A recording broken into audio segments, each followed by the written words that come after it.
Now, Evans, this afternoon, the Ghana Journalists Association, the Ghana Independent Broadcasters Association, and the Media Foundation West Africa today joined forces. They held a press conference seeking to condemn the increasing spate of irresponsible journalism in the country. Well, we'll take turns to hear the submissions of those who spoke at this particular press conference. And the Executive Secretary of the Media Foundation for West Africa, Suleimana Brahima, is urging media houses to exercise caution regarding an ethical statement made by some journalists in recent times. Now, he warns that such irresponsible utterances could lead to severe consequences, including the revocation of licenses, if we do not take a look at that. They would not wait for violations before they start speaking up about it. We can hear from the GJA president also, Albert Jumfo. He led on the part of the GJA, and he urged the media to fact-check information first off as we head into the elections.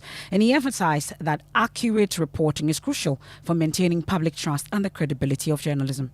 The GJA, GIBA, Printpack, Media Foundation for West Africa, a new media association, therefore caution all journalists, media practitioners, and media organizations to be cautious of their utterances and reportage on their platform to save the country from slipping onto the path of violence with its attendant consequences. It is important to note that this caution is not a gag on the right to free expression, given that there are decorous means and avenues for journalists and citizens to express their opinions loud and clear. I want to assure you all that we remain resolute in our defense for media freedom, and that requires us to also champion media professionalism. We will take this opportunity to also caution the media on the need to fact-check. Recently, we were embarrassed by the third event emanating from one Chef Smith reportage. We want to take this opportunity to advise all the media that henceforth, apart from corporate bodies, political parties, and identifiable groups, any persons or group of persons that invite the media for a press conference, editors must do well, need to carry out background check to ascertain their veracity before the assent. Well, we can also hear now from the Executive Secretary of the Media Foundation for West Africa, Suleimana Brahima. That Media General, that Onua FM is a part of, is managed by reputable people. We know some of the people on the board of directors of Media General. And so first of all, we are appealing to their conscience. And I know that I'm quite convinced that an action will be taken, because this is something that is just below the belt. And knowing the people that I know on the board and management of Onua FM, I think it would be quite surprising that they allow this to pass. As we always say, one of the most dangerous threats to press freedom or media freedom is unprofessional conduct. And so as advocates of press freedom and media freedom, it would be very, very negligent on our part to look at things that could undermine press freedom and be quiet about it and only speak up when violations occur. So there are laws. I mean, the frequencies that have been given belong to the state. At any point in time, frequencies can be taken back. We do know that not too long ago, some 4 stations were shut down in Boku. Boku is part of Ghana. They are also FM stations. And so when people go overboard, the laws can be applied. You can be taken to court for defamation, and you have to defend yourself.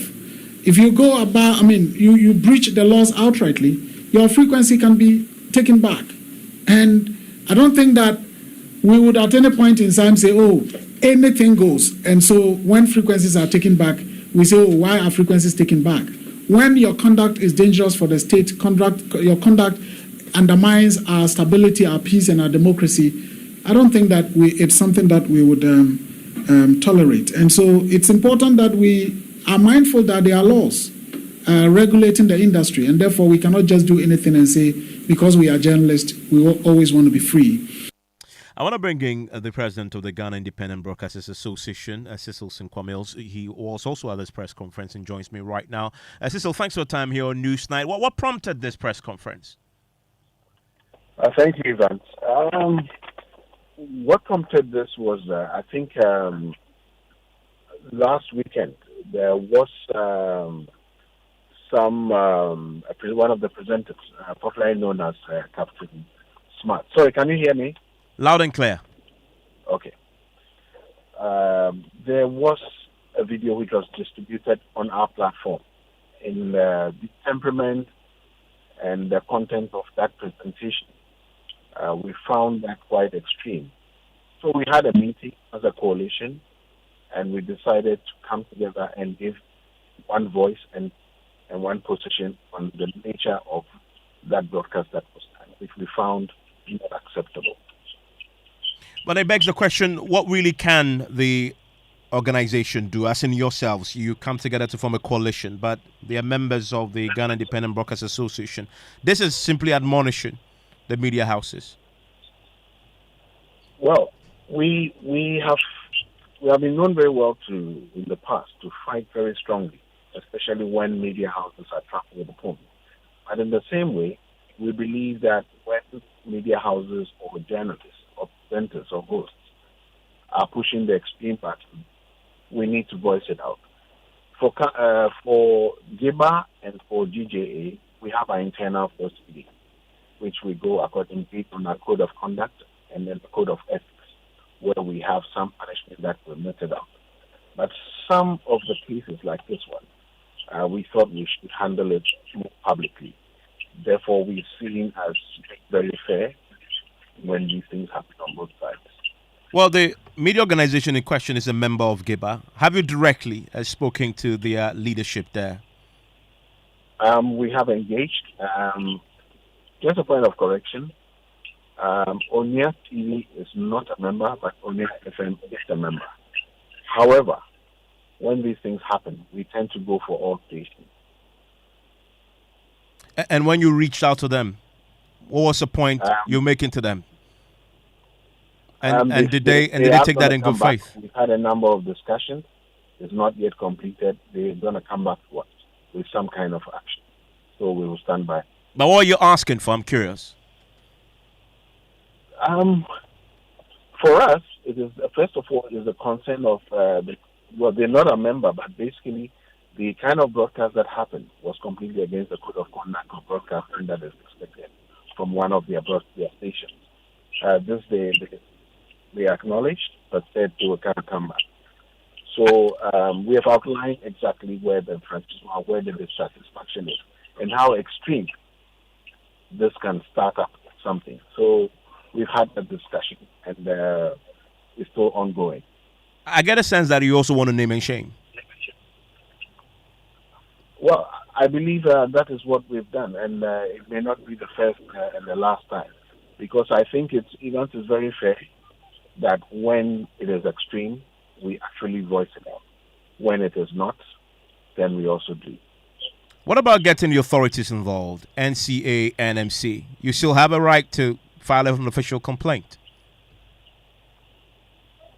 Well, let's see how it evolves, and then we will take it from there. Thank you very much, Cecil. Cecil Sunkwamels is the president of Ghana Independent Broadcasters Association. On the press conference that was held jointly by themselves, the GJA, the Media Foundation for West Africa, they are concerned about the unprofessional conduct of journalists. What do you make of that? 055-11-11997.